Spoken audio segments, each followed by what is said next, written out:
The following segment is sponsored by Intermountain Healthcare. With school starting this month, can you believe it?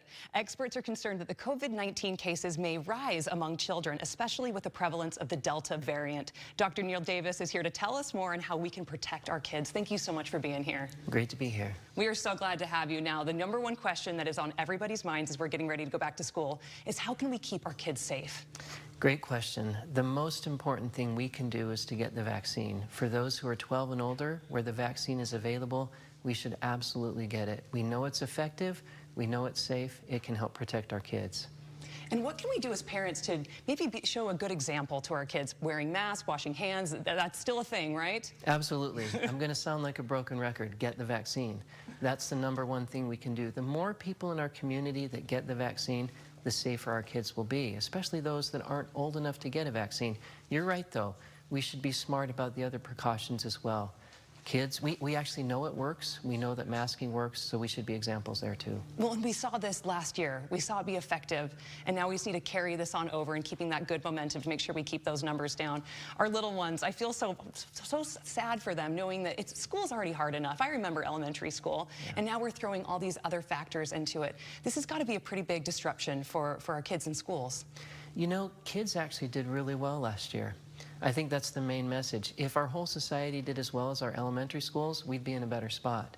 We know it works. We know the vaccine works. We know that when kids wear masks at school, especially those elementary school kids, they're safer. We want kids in school. So helping those kids be safe at school is the best thing we can do. That's so funny that you mentioned that, because I've got a little 2-year-old, and I see that all the time in her. Sometimes she handles these things so much more, just better than we all do, because we're all caught up on how things used to be. But for them, it's not a new normal. It's just life. We're just surviving and making sure that we're all staying together. So you mentioned the vaccine age. How old do you have to be to get a vaccine right now? So 12 and up can get the vaccine. And so again, anyone who can get the vaccine, it's the most important thing we can do. And as a doctor, have you seen kids getting this new strain? And if so, how severe are their illnesses being? That's a great question. It's important to emphasize that most kids that get COVID, even the new variant, do okay.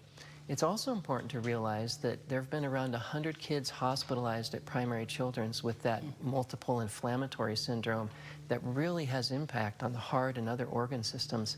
Other kids, teenagers, they get long COVID. It's tough to recover from that, but they can.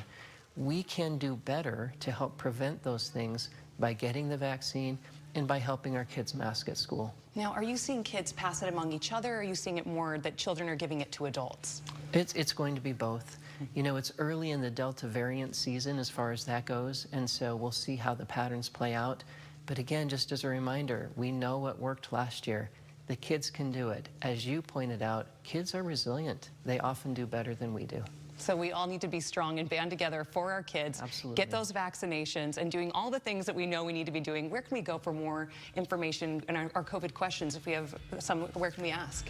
One of the best places, the Utah Department of Health has a great website that you can go and look at that information. Intermountainhealth.org is also a great resource too. Great. Thank you so much, Doctor. You're welcome.